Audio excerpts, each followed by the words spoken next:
kita kembali ke kasusnya Basuki Cahayapurnama sempat Bapak singgung. Ini yang ada mengatakan bahwa ini dipolitisasi, Pak. Politik tidak hanya serta-merta kasus hukum. Kalau Pak SBY melihatnya gimana, Pak? Saya juga tidak paham maksudnya politisasi. Kalau pemerintah sendiri atau siapa mengatakan itu kasus hukum murni, saya malah setuju. Jadi seolah-olah ini gara-gara pilkada Jakarta Pak Ahok dipersoalkan. Menurut saya ada atau tidak ada pilkada Jakarta, kalau ada seseorang dianggap menistakan agama, pasti diproses secara hukum. Itu pemahaman saya, logika saya, dan akal sehat saya, begitu. Lantas dipolitisasi yang lain dikaitkan dengan, wah ini kalau berdemonstrasi terhadap Pak Ahok, berarti itu mengancam kebinekaan, mengancam NKRI. Saya juga tidak paham. Apa hubungannya Pak Ahok, ada case, alhamdulillah case-nya sedang diselesaikan, kita hormati, tidak perlu kita campur tangani penegakan hukum yang sedang berjalan itu, tetapi dibawa ke urusan kebinekaan NKRI dan seterusnya.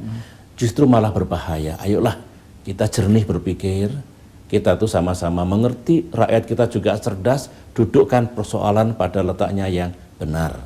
Jadi kalau saya ditanya, politisasi seperti apa?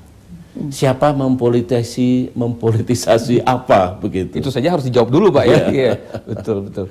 Tapi Pak, kalau kita melihat kasus ini sampai begitu ada masa yang turun tadi, Pak, ya, dan kemudian ini ada tudingan dipolitisasi dan segala macam, tapi kemudian justru orang sebaliknya, ini tentu pro dan kontra, Pak. Kemudian yang pro itu mengatakan bahwa itu hate speech, Pak. Nah, bagaimana Bapak melihat ada hate speech ketika orang protes seperti itu, bagaimana, Pak? Gini ya, mari kita letakkan dalam konteksnya yang benar. Hate speech itu ada aturannya, internasional juga ada, nasional juga ada. Dalam undang-undang yang berlaku juga ada yang disebut pencemaran nama baik, ya kan? Contohnya seperti itu juga ada aturannya. Lihat saja, kalau kembali ke kasus Pak Ahok, lihat saja termasuk apa itu.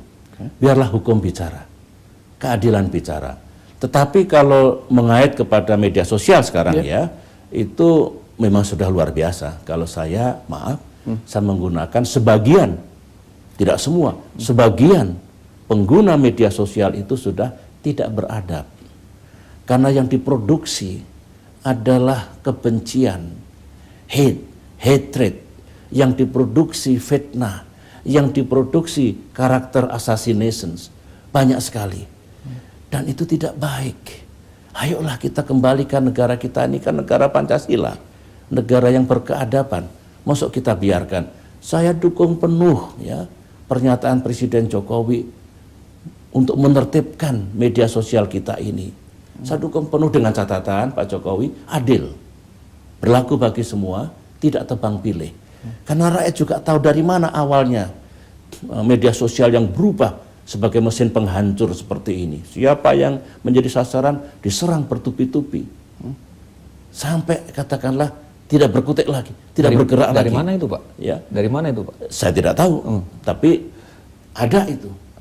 Salah kalau saya main tuduh, tapi ada. Ya. Kalau Bapak masuk sosial media, saya juga punya follower Twitter lebih dari 8 juta, Pak, ya. Facebook juga begitu. Kalau ada kata-kata yang tidak disukai oleh kelompok tertentu, menghabisinya itu luar biasa. Tidak wajar. Tidak wajar.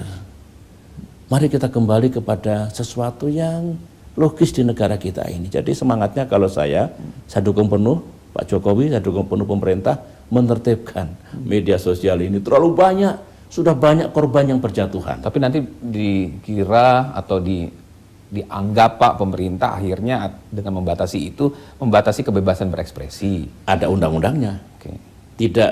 Tidak berarti siapa yang tidak disukai langsung diciduk, tapi memproduksi berita yang disukai amat bukan itu. Okay. Bukan membatasi freedom of speech. Bung, di dunia ini tidak ada kebebasan absolut.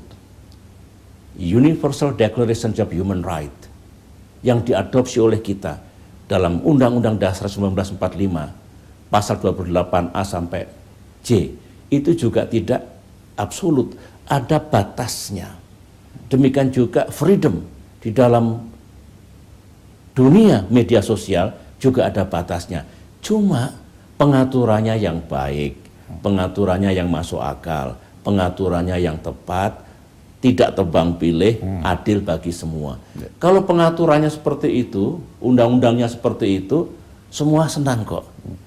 Anak cucu kita juga tidak diwarisi peradaban yang buruk. Ya. Tetapi kalau tidak adil, tebang pilih, jadi masalah baru. Begitu. Itu yang dikhawatirkan, Pak. Jikalau sampai dipilih-pilih kemudian baru ditebang gitu.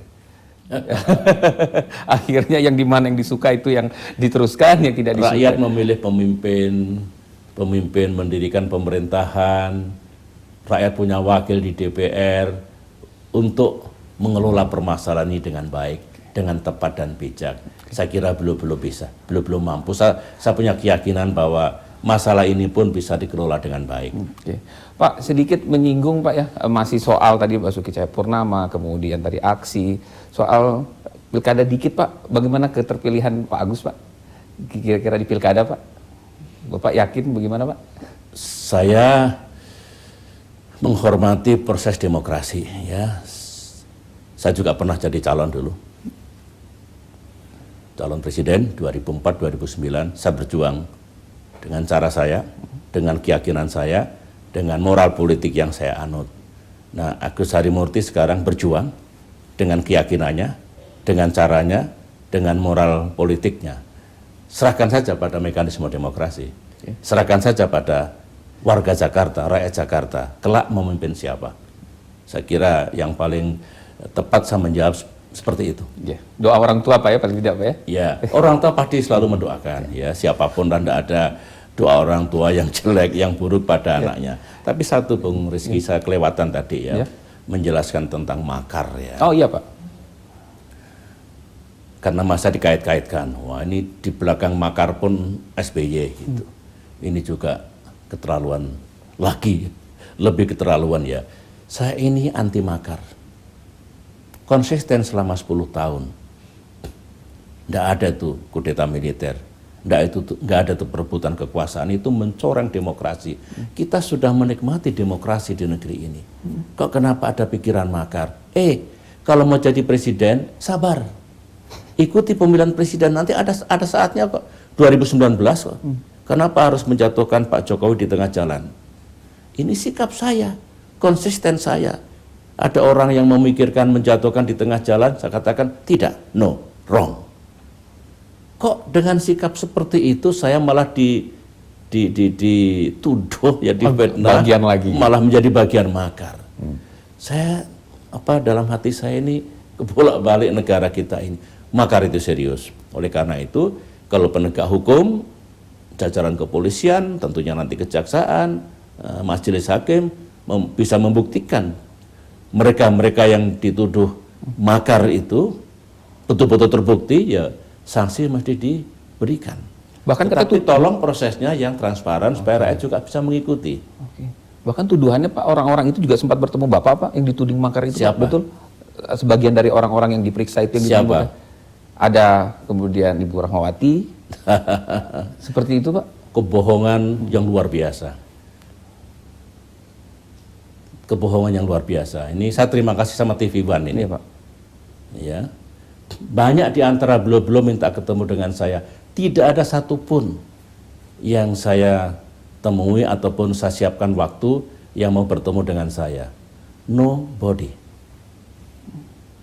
Jadi kalau ini dianggap sebagai kebenaran oleh negara, saya kira sudah krisis kita punya kebenaran dan keadilan, sudah krisis kita punya demokrasi. Jadi ya kan? iya Pak, saya awam nih Pak ya. Soal makar tadi Bapak singgung. Makar sesungguhnya itu seperti apa Pak? Memang semudah itukah makar Pak? Dengan seperti segelintir orang-orang itu Pak? Saya salah kalau berkomentar ya. Ini penegakan hukum sedang berlangsung. Ya, bayangan makar itu tanggal 30 September 1965 dulu. Makar itu. Itu Pak. Makar pada Bung Karno. Ya. Dewan Revolusi. Yang belum lama yang kelihatan di Turki. Militer bergerak, dengan kekuatan yang besar menyerang, sudah sempat menduduki meskipun akhirnya gagal makar itu. Nah sudah itu sajalah. Ya. Saya kira kita punya akal sehat, silahkan, tapi kita hormati proses penegakan hukum, biarlah, jangan diganggu. Beliau sedang berjuang untuk mendapatkan bukti dan kemudian melakukan vonis. Terbukti atau tidak terbukti bersalah, kita ikuti saja, kita hormati proses itu. Kalau dari segi penegakan hukum ya berjalan, tapi rakyat masih melihat kadang-kadang ada nuansa intervensi dan nuansa tebang pilih tadi.